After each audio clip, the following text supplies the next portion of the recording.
Friends, तो हम लोग रिटायरमेंट कर रहे थे, कैपिटल एडजस्टमेंट, रिटायरमेंट था कैपिटल एडजस्टमेंट, राइट। तो कैपिटल एडजस्टमेंट में हमने कौन सा केस देखा था? फर्स्ट केस देखा था जिसमें कि when total capital of the firm is given, जब हमें टोटल कैपिटल फर्म का दिया रहता है तब हम कैसे कैपिटल एडजस्टमेंट करते हैं, वो कल एक क्वेश्चन भी सॉल्व किए थे, राइट। तो आज हम लोग देखेंगे when total capital of the firm is not given, case 2।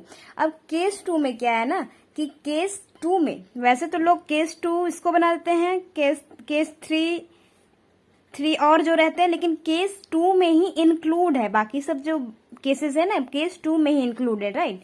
तो when total capital of the firm is not given, जब हमें total capital of the firm की नहीं दी रहती है तब हम कैपिटल एडजस्टमेंट कैसे करें, तो उसमें 3 और केसेस बनते हैं, ठीक है। तो पहला केस क्या हो जाएगा? When existing partner adjust there existing capital या फिर कैपिटल इन न्यू रेशियो, जब बोला गया हो कि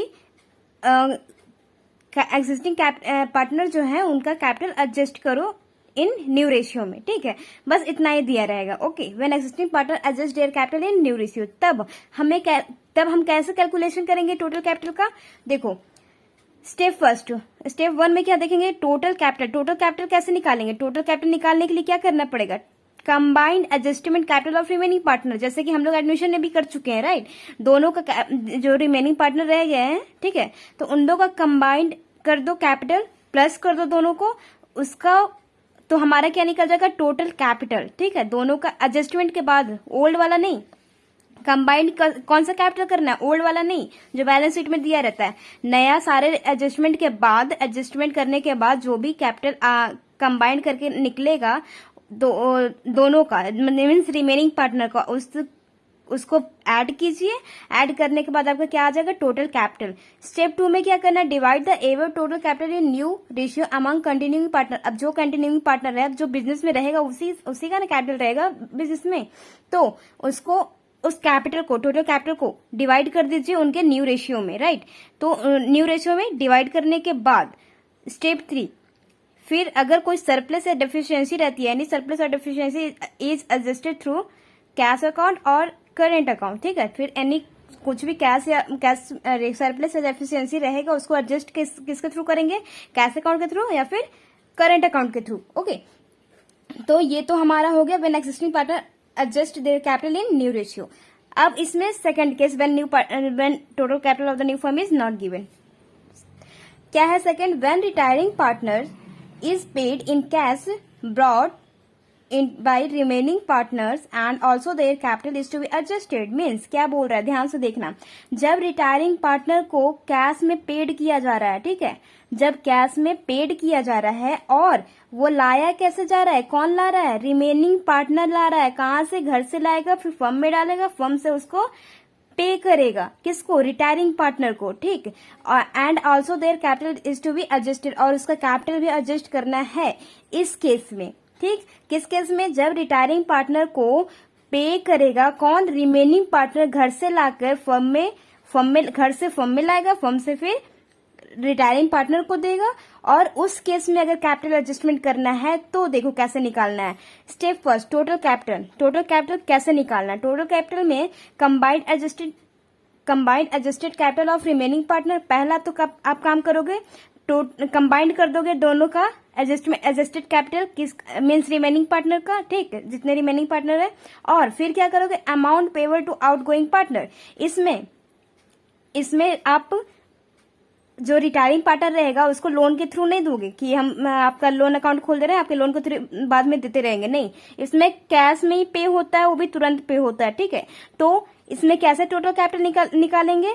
combined adjusted capital of remaining partner plus amount payable to outgoing partner, means amount जो आप दे रहे हो रिटायरिंग पार्टनर को वो वाला इसमें ऐड कर दो। इसमें से थोड़ा सा हटके है ना, इसमें अमाउंट पे नहीं किया जा रहा। इसमें क्या है? अगर ये वाला केस रहेगा कि पार्टनर्स ला रहे हैं, ये आपको दिया रहेगा remaining partners, cash brought in by remaining partners, लाया जा रहा है कैश, ठीक है, तो क्या हो जाएगा? Combined adjusted capital of remaining partner तो सेम रहेगा पहले वाले की तरह, और इसमें एक और चीज ऐड हो जाएगा, क्या? Amount payable to outgoing partner, जितना आपने अमाउंट पे किया है उसको रिटायरिंग पार्टनर को वो भी प्लस करोगे, तब आपका क्या आ जाएगा? टोटल कैपिटल, और बाकी सब बाकी सब क्या होगा स्टेप 2 में? स्टेप 2 में divide the total capital among remaining partner in new ratio, जैसा कि कर रहे थे, डिवाइड कर देना है रिमेनिंग पार्टनर टोटल कैपिटल को किसमें? न्यू रेशियो में, ठीक। फिर स्टेप 3, एनी सरप्लस और डेफिशिएंसी थ्रू कैश अकाउंट। इसमें ना करंट अकाउंट के थ्रू एडजस्ट नहीं होगा, जो भी सरप्लस या डेफिशिएंसी रहेगी सिर्फ और सिर्फ कैश अकाउंट के थ्रू ही रहेगा, ठीक है ना। करंट अकाउंट नहीं खुलेगा इसमें, समझ गए? जब पार्टनर्स ला रहा होगा। केस 3 देखते हैं इसी में, केस 2 का case 3, when retiring partner is paid in cash brought in by remaining partner and also capital is to be adjusted। देखो यहां तक तो सेम है, ये वाला जैसे पॉइंट पढ़ा अभी तक वैसा ही सेम है, थोड़ा सा इसमें क्या चेंज है? along with desired कैश और बैंक बैलेंस। मीन्स कह देगा ना कि इतना तो पार्टनर्स जो हैं वो, रिमेनिंग पार्टनर्स जो हैं वो पे कर रहे हैं रिटायरिंग पार्टनर को, और साथ में कैपिटल एडजस्ट करो, प्लस क्या है रहना चाहिए? अलोंग विद डिजायर्ड कैश और बैंक बैलेंस। आपको क्वेश्चन में दे देगा कि हमारे बैंक बैलेंस मीन्स हमारे बिजनेस में हाथ में पैसे कितने होने चाहिए, मतलब तुरंत हाथ में पैसे कितने होने चाहिए वो दे देगा आपको, ठीक है। तो उस केस में ये अगर लिख देगा कि कैश बैलेंस इतना रहना चाहिए हमारे बिजनेस में, ठीक। तो आपको इस केस में क्या करना है? टोटल कैपिटल कैसे निकालना है? Step first, total capital combined capital of remaining partners plus amount payable to retiring partners, ये दोनों सेम पहले की तरह, plus required cash balance, cash bank balance, cash और बैंक बैलेंस, ठीक, माइनस एक्सिस्टिंग कैश और बैंक बैलेंस। मीन्स क्या है? अगर बोल दिया कंबाइंड, ये वाला तो ले लोगे पहले की तरह, कंबाइंड कर दोगे रिमेनिंग पार्टनर का कैपिटल, फिर करोगे रिटायरिंग पार्टनर का जो पे किए हो रिटायरिंग पार्टनर को वो वाला प्लस करोगे, और क्या प्लस करोगे? एक चीज और प्लस कर दोगे। क्या प्लस करोगे? एक चीज और क्या प्लस करोगे? कैश और बैंक बैलेंस। आपको बता देगा कि हमारे बिजनेस में इतना कैश मेंटेन रहना चाहिए, तो वो वाले चीज को वाला अमाउंट उठाओ आप, और कैपिटल जब टोटल कैपिटल निकालेंगे तो ये वाले में ऐड कर देंगे। और minus existing cash bank balance में क्या होता है? मतलब आपके ओल्ड बैलेंस शीट में ना कैश और बैंक तो दिया रहता है ना, वो वाला चीज को माइनस कर दो, ठीक, क्योंकि हमें कैश बनाने की जरूरत कितनी है वो हमें ऑलरेडी दे दिया है, तो हमें बस इतनी ही जरूरत है, और माइनस कर देना एक्सिस्टिंग कैश और बैंक बैलेंस, जो आपके ओल्ड बैलेंस शीट में कैश या बैंक के नाम पे दिया होगा उस अमाउंट को माइनस कर दोगे। समझ गए? तो देखो यहाँ पे तो हुआ कि जब when existing partner adjusted capital, बस इतना लिखा है कि एडजस्ट करेंगे उन लोग। मीन्स यहाँ पे टोटल कैपिटल कैसे निकला? कंबाइंड किया तो बस एडजस्टेड कैपिटल को, बस टोटल कैपिटल हमारा निकल गया। और इसमें कैसे टोटल कैपिटल निकाला? सेकंड केस में जब पार्टनर अपने घर से पैसा ला रहे हैं देने के लिए रिटायरिंग पार्टनर को, तो उसमें ये दोनों केस तो सेम है ना। जब पार्टनर ला रहे हैं पैसा, तो पैसा ला रहे हैं और along with cash, desired cash नहीं, मीन्स पैसा मीन्स कैश और बैंक बैलेंस के बारे में कुछ नहीं बताया है, तब कैसे निकालेंगे? Combined adjusted capital plus amount payable to outgoing partner. इसमें से एक चीज और ऐड कर दोगे, ऊपर वाले में से एक और चीज ऐड कर दोगे। क्या? Amount payable to outgoing partner. अब अगर कैश और बैंक बैलेंस दिया रहेगा कितना मेंटेन करना है, तो उसमें आप क्या करोगे? कैश और बैंक बैलेंस को इसमें ये दोनों जो आप लिखे हो, combined capital of remaining partner and amount payable to retiring partner plus required cash और बैंक बैलेंस जो भी दिया होगा उसको प्लस कीजिए, और एक्सिस्टिंग कैश और बैंक बैलेंस को माइनस कर दीजिए, ठीक। और इसमें स्टेप 2 और स्टेप 3 क्या होगा? सेम ऐसा ही जैसा कि 2 में, divide the total capital among remaining partner in new ratio में, और any surplus deficiency through cash account के थ्रू ही डेफिशिएंसी या सरप्लस एडजस्ट करोगे। इसमें भी केस 3 में जब न्यू पार्टनर घर से ला रहा है पैसा देने के लिए रिटायरिंग पार्टनर को, ठीक है, समझ गए? तो आज हम ये वाले केस का एक क्वेश्चन करेंगे। When retiring partner is paid in cash brought in by remaining partner and also their capital is to be adjusted, ठीक। ना तो हमें दिया है कि कैश और बैंक बैलेंस इतना रहना चाहिए, और ना ही कुछ और दिया हुआ है, ठीक। तब हम इस केस में कैसे करेंगे? ओके, तो देख लो, एक क्वेश्चन तो हमने, एक क्वेश्चन का जो भी ओल्ड वर्क था हमने ऑलरेडी कर लिया, ठीक है। तो आप लोग देखो, हम समझा दे रहे हैं फिर से। The balance sheet of A, B and C on 31 March 2007 was as follow. Okay, balance sheet दिया हुआ है, तो बैलेंस शीट से हमें पहले क्या उठाना रहता है? कैपिटल। तो पार्टनर्स का कैपिटल ले लो, 3 पार्टनर है, ए बी सी है, उनके कैपिटल अकाउंट में बैलेंस बीडी करके डाल दो। देखो, बाय बैलेंस BD 80,000 और 60,000 डाल दिया। अब क्या देखते हैं, कोई रिजर्व है क्या, कोई रिजर्व है या फिर प्रॉफिट एंड लॉस तो कुछ भी रहता है तो उसको भी ट्रांसफर कर लेते हैं। ठीक है, तो कुछ है नहीं यहाँ पे, ना एसिड साइड में है ना ही लाइबिलिटी साइड में, कुछ नहीं है। तो चलो है, देखो एसिड साइड में है क्या है, प्रॉफिट एंड लॉस कितने का, 30,000 का, यानी कि लॉस है। एसिड साइड में क्या शो होता है इस नाम से, लॉस तो होता है। तो 30,000 का लॉस है, वो भी पार्टनर्स के कैपिटल अकाउंट में राइट ऑफ होता है, खत्म होता है। ठीक है, तो 30,000 को डिस्ट्रीब्यूट करो किस रेशियो में, कुछ रेशियो हमें कहीं नहीं दिया है, कहीं नहीं दिया है कि ओल्ड रेशियो भी इतना है, कहीं नहीं दिया ना। मीन समझ लो कि 3 पार्टनर है तो इक्वली इन लोग का शेयरिंग रेशियो होगा। ठीक है, तो इक्वली 1:1:1, 3 पार्टनर है ना, तो 1:1:1 है, तो डिवाइड कर लो 30,000 को एक बार 3 से और उसके बाद इंटू 1:1:1 से कर रहे हैं, यानी कि 1,000 1,000 तीनों में चला जाएगा। Sorry 10,000 10,000 10,000, right. ठीक है, प्रॉफिट एंड लॉस अकाउंट करके। ओके, अब देखो एडजस्टमेंट पढ़ना स्टार्ट करते हैं। The following terms were agreed upon for A's retirement में, ए का रिटायर हो गया। कौन रिटायर हो रहा है जी, ए रिटायर हो रहा है। तो हम वर्किंग नोट में करते हैं, पहले तो लिख लो। वर्किंग नोट में पहले दिखाएंगे ओल्ड रेशियो। पार्टनर क्या है, ए बी और सी। क्या क्या रेशियो है, 1:1:1, राइट। तो कौन रिटायर हो रहा है, ए रिटायर हो रहा है। ए को सर्कल कर लो आप, ठीक, ए रिटायर हो रहा है, ए को सर्कल कर लो। ओके, ए रिटायर हो रहा है। फर्स्ट क्या था, goodwill to be valued at ₹42,000 and not to be shown in the books of the firm after A's retirement. Goodwill of the firm की गुडविल दी हुई है कितना, 42,000 फर्म की गुडविल दी है। हमें जरूरत किसकी गुडविल की है, किसकी गुडविल की जानना रहता है, जो रिटायर हो रहा है। क्यों, क्योंकि उतना पैसा हमें देना रहता है। किस लिए, क्योंकि वो जा रहा है, अपना पैसा मांगता है। तो फर्म की गुडविल दी हुई है, तो हम कैलकुलेट कर लें।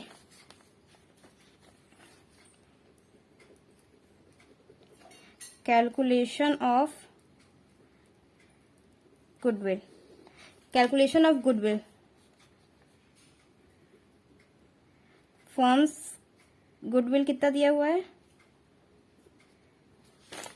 फर्म की गुडविल दिया है 42,000 इसका दिया हुआ है। तो एज गुडविल कितना हो जाएगा, ए शेयर ऑफ गुडविल कितना हो जाएगा, इसका शेयर का गुडविल कितना हो जाएगा।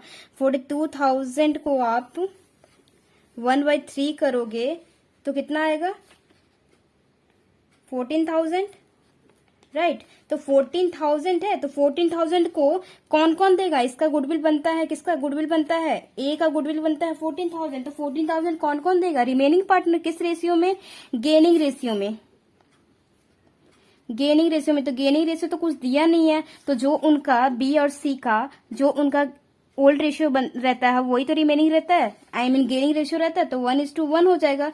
तो इस 1:1 में इन लोग किसको देंगे, 14,000 किसको देंगे, ए को देंगे गुडविल का अमाउंट, गुडविल का पैसा अपने कैपिटल से। ठीक है, तो अपने कैपिटल से देंगे। तो इन लोग को पहले 2 से डिवाइड करो, 2 7 जा 14, इसको 1 से इंटू कर लो, यानी कि 7,000। तो आप क्या करोगे यहाँ पे, बाई किसके अकाउंट में डालना है, ए के अकाउंट में डालना है। तो पहले तो क्रेडिट कर, कौन क्रेडिट होता है, जो रिटायर होता है वो ना, रिटायर होता है तो उसका बैलेंस क्या होता है, क्रेडिट होता है। तो 7,000 तो 2 बार डालो यहाँ पे, किस किस नाम से, बाई बीस कैपिटल अकाउंट और सी बाई सीज कैपिटल अकाउंट। अब ये दोनों का कैपिटल से गया है तो इन दोनों का कैपिटल डेबिट भी होगा, क्योंकि पैसा कम हुआ है तो कैपिटल कम होता है, तो उसका बैलेंस क्या होता है, डेबिट होता है। तो कैपिटल कम हुआ है तो उसका बैलेंस डेबिट भी होगा। तो किस नाम से होगा, टू एज कैपिटल अकाउंट की। किस क्यों हुआ है, क्योंकि ए को दिया है। तो टू एज कैपिटल अकाउंट के नाम से बी के अकाउंट से इतना निकाल लो और सी के अकाउंट से 7,000 निकाल लो, दोनों के अकाउंट से 7,000 निकल जाएगा। ठीक हो गया गुडविल का काम, बस। अब देखो अब क्या है अगला, land and building to be appreciated by 20,000 से बढ़ गया है। लैंड और बिल्डिंग का वैल्यू एप्रिशिएट बढ़ गया है कितने से, 20,000 से। तो लैंड और बिल्डिंग का ओल्ड कितना दिया हुआ था, 80,000 दिया हुआ था। तो 80,000 में 20,000 और प्लस कर दीजिए, है ना, पहले और बढ़ गया है ना, तो एसिड्स बढ़ता है तो हमारे लिए फायदा है। तो फायदा है तो 20,000 से बढ़ा हुआ है, तो पहले तो हम रिवोल्यूशन अकाउंट के क्रेडिट साइड में शो करेंगे बाय लैंड एंड बिल्डिंग करके 20,000, और बैलेंस शीट में क्या करेंगे, लैंड और बिल्डिंग में 80,000 पहले से था और प्लस कर दो, एप्रिशिएट हुआ है ना, बढ़ा है ना, तो 20,000 को प्लस कर दो, ठीक है, तो 1 लाख हो जाएगा। ओके, अब देखो प्लान सेकंड क्या है, third, plant and machinery to be reduced to ₹46,000। 46,000 से कम हुआ है, से नहीं 46,000 हो गया है, मीन्स अब प्लांट एंड मशीनरी का वैल्यू क्या है 46,000। तो जितना रहता है वो तो बैलेंस शीट में जाता है, और चेंजिंग से चेंज कहाँ जाता है, रिवोल्यूशन अकाउंट में। तो पहले प्लांट एंड मशीनरी का वैल्यू क्या था, 56,000 पहले था और अब हो गया 46,000। तो कितने से कम हुआ है, तो प्लांट एंड मशीनरी हमारा 10,000 से कम हुआ है, तो हमारे को लॉस हुआ है, एसिड्स कम हुआ तो लॉस हुआ है। तो 2 प्लांट एंड मशीनरी करके आप शो करोगे, प्लांट एंड मशीनरी 10,000, और क्योंकि 2 था मीन्स वैल्यू बताया कि आज का वैल्यू है क्या प्लांट एंड मशीनरी का, तो वो बैलेंस शीट में आप नया बैलेंस शीट पे शो कर दोगे कि आज का वैल्यू है 46,000, ठीक।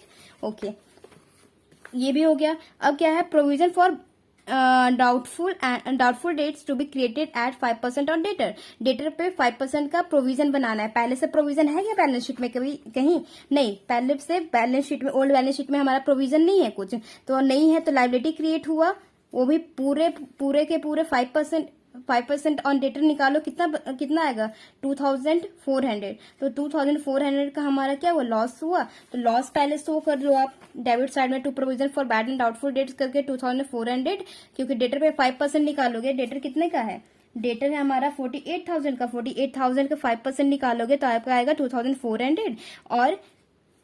और बैलेंस शीट में क्या शो करोगे, बैलेंस शीट में शो करोगे डेटर है 48,000 का, और उस पर प्रोविजन बन गया आज कितना 2,400 का, ठीक है, मीन्स आज का डेटर कितना हो गया 45,600, मीन्स इतना तो आना कंफर्म है, इतने पे डाउट था इसलिए प्रोविजन बना लिया, ठीक।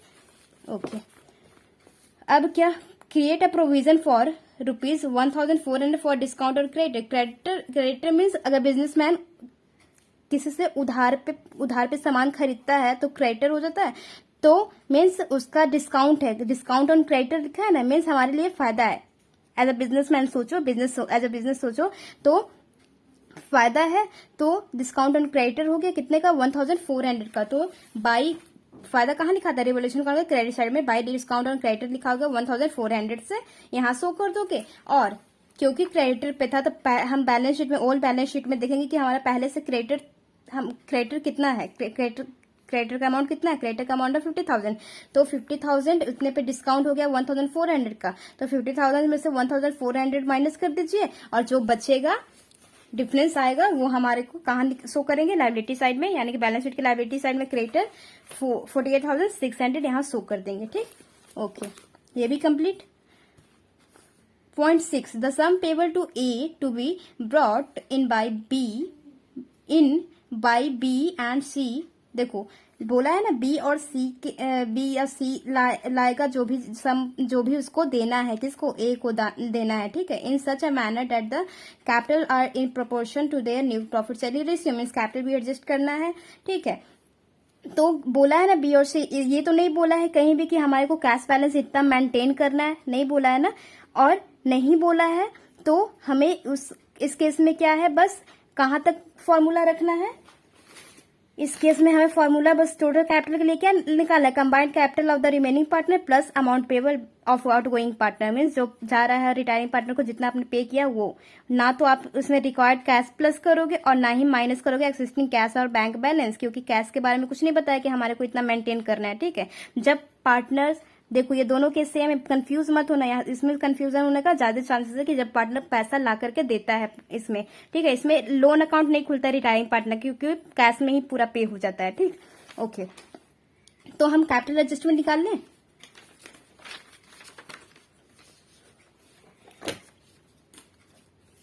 देखो,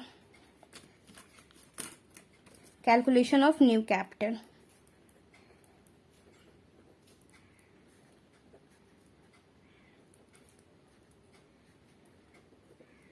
capital of B and C. B and C का कैसे निकालेंगे, कैसे निकालेंगे? पहले क्या करना है, पहले पहले क्या कर लो ना कि जो जा रहा है ना, जो जा रहा है रिटायरिंग पार्टनर है, उसका पहले बैलेंस कर लो, ठीक, बैलेंसिंग फिगर निकाल लो। तो इसको प्लस करोगे आप टोटल को, और इसको उसमें से 10,000 को माइनस करोगे, तो आपका कितना आएगा? 97,000, ठीक है। इसको प्लस करोगे तो आपका टोटल आएगा 97,000। तो आप यहाँ पे, क्योंकि जो जिधर बड़ा रहता है उधर ही दोनों साइड शो कर देते हैं पहले। तो 97,000 तो यहाँ आ रहा है कैपिटल ए का प्लस करने पे इधर का। तो 97,000 में से 10,000 आप माइनस कर दो, तो कितना आ जाएगा आपका? 87,000। तो 2 कैश कर दो, क्योंकि कैश में पे होगा ना। इसमें अकाउंट क्या, लोन अकाउंट मीन्स जो रिटायरिंग पार्टनर होता है उसको लोन के थ्रू पैसे नहीं पे होते हैं, उसको सिर्फ पूरा का पूरा कैश के थ्रू ही पे होते हैं, ठीक है, याद रखना है इसको। तो 87,000 कैश के थ्रू पूरा पे होगा। 87,000, ओके, 87,000 हो गया। अब हम बी और सी के कैपिटल एडजस्टमेंट के थ्रू कैपिटल एडजस्टमेंट करने के लिए चलते हैं। तो कैपिटल एडजस्टमेंट की क्या चाहिए हमें? Adjusted capital of combined capital of adjusted capital means दोनों का जो भी एडजस्ट करके कैपिटल आएगा उन दोनों को कंबाइंड कीजिए पहले। तो हमारे यहाँ बी का प्लस कीजिए 80,000 और 3,000 को प्लस कीजिए उसमें से, और इधर का प्लस कीजिए, दोनों का प्लस करके माइनस मीन्स डिफरेंस निकालिए, ठीक है। तो क्या होगा? बीज कैपिटल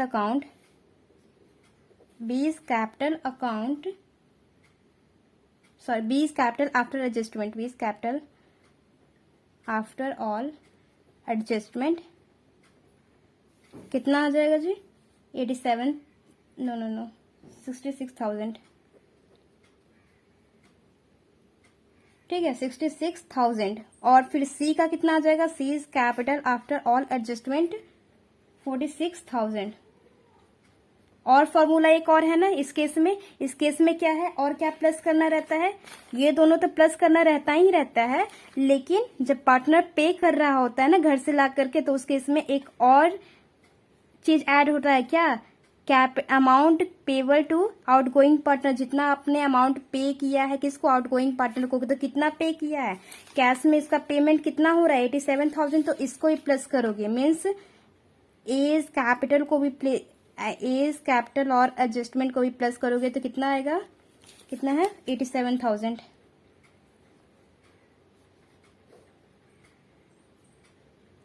तो कितना आएगा? 1,99,000। ओके, ये हो गया हमारा टोटल कैपिटल। अब टोटल कैपिटल को क्या करना है? उनके न्यू रेशियो से डिवाइड कर देना है। किसके? बी और सी के। तो बी और सी का न्यू रेशियो क्या हो जाएगा? न्यू रेशियो कुछ अगर नहीं दिया है तो 1:1 हो जाएगा। जो गेनिंग रेशियो रहेगा वही न्यू रेशियो होगा। तो बी शेयर ऑफ कैपिटल कितना हो जाएगा? 1,99,000 को आप करोगे 1/2। पहले तो आप ये भी कर सकते हो, 1,99,000 को डिवाइड कर लो किससे? 2 से। उसके बाद इंटू वन कर लोगे तो आएगा 99,500 और उसका भी सेम आएगा। किसका? सी का। सी शेयर ऑफ कैपिटल 99,500, ठीक है। तो इनके बैलेंस सीडी में क्या डाल दोगे? यही वाला अमाउंट, टू बैलेंस सीडी करके क्या लिख दोगे? 99,500। ओहो सॉरी, बी में ना 99,500 और सी में 99,500, क्योंकि ये तो रिटायर हो रहा है ना। 87,000 उसका डाल ही दिए। हो गया, इतना बैलेंस सीडी करके आ गया। अब बैलेंसिंग फिगर जो बचेगा उसको बोल रहा है कि जो भी बैलेंसिंग फिगर डिवाइड कर लिया, फिर थर्ड स्टेप क्या है? एनी सरप्लस और डेफिशिएंसी थ्रू कैश अकाउंट के थ्रू ही एडजस्ट करना है, करंट अकाउंट के थ्रू नहीं, कैश अकाउंट के थ्रू। तो हम इसका डिफरेंस निकालेंगे। किसका? बी का। और अब जो ये वाला प्लस आया ना, इसको ही प्लस कीजिए। अब 80,000 को 3,000 को इधर प्लस कीजिए और 10,000 7,000 और 99,500 को प्लस कीजिए। फिर दोनों का डिफरेंस निकालिए तो आपका डेबिट साइड में बड़ा आएगा, तो बाई कैश अकाउंट करके इधर कर लोगे। कितना जी? 33,500 और यहाँ आएगा 53,500, ठीक है। आप लोग ये करके देख लेना। 16,500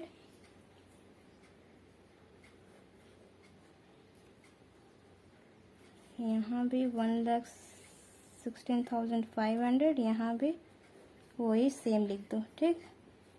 1,16,500, 1,16,500, ठीक है। आ गया सीडी, बैलेंस सीडी करके आप लोग जो एडजस्टमेंट करने के बाद जो बैलेंस सीडी में आएगा ना, वही बैलेंस सीडी में आप फिल करोगे। कैसे निकाले?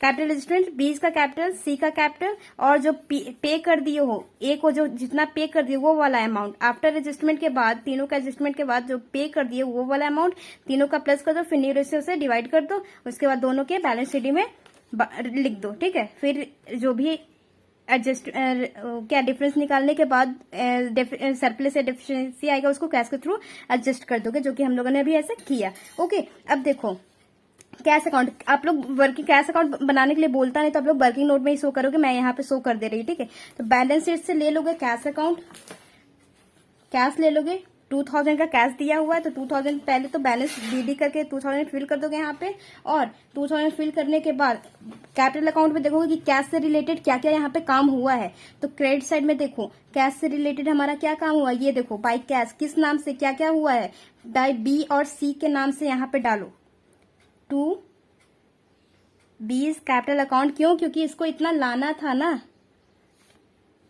इन लोग को इतना लाना है बिजनेस में, इतना लाना है बिजनेस में, ठीक है। तो क्या है, 20 का कैपिटल 33,500 और सी का 2 सीज कैपिटल अकाउंट कितना 53,500 और इसको इधर देखो डेबिट साइड में कैश इतना पे करना है ना, तो कैश से रिलेटेड ये है, किस नाम से डालोगे, क्योंकि ए का कैपिटल है, by A's capital account, A's capital account कितना 87,000। आप इसका बैलेंसिंग फिगर निकालोगे तो 2000 आएगा, और यहाँ 89,000 और यहाँ 89,000, ठीक है। अब बैलेंस सीडी में क्या करोगे, सारा कुछ एडजस्टमेंट के थ्रू जो हुआ हमने यहाँ पे लिख दिया है। और अब देखो एसेट्स में जो नहीं हुआ है उसको बस कॉपी कर लो। यहाँ पे हमारा मोटर कार नहीं हुआ है, मोटर कार और कैश तो हम लोगों ने अभी बना लिया ना। कैश का अमाउंट क्या आया, कैश का अमाउंट आया 2000 और मोटर कार का दिया हुआ है, हमारा 54,000, ठीक है। और कैपिटल अकाउंट लिख दोगे, कैपिटल अकाउंट ए बी और बस ओहो ए तो चला गया ना, बी और सी का कितना है 99,500, जो बैलेंस सीडी निकाले वही आएगा यहाँ पे 99,500, टोटल आ जाएगा 1,99,000। इसको आप प्लस कर लो, टोटल में प्लस करोगे आप तो आएगा 2,47,600, यहाँ भी वही आएगा, ठीक है। समझ गए कैपिटल एडजस्टमेंट, ठीक। अभी और प्रॉब्लम होगा तो 2-3 क्वेश्चन अभी और करेंगे ताकि ज्यादा क्लियर हो जाए, ठीक। Till then bye bye, take care.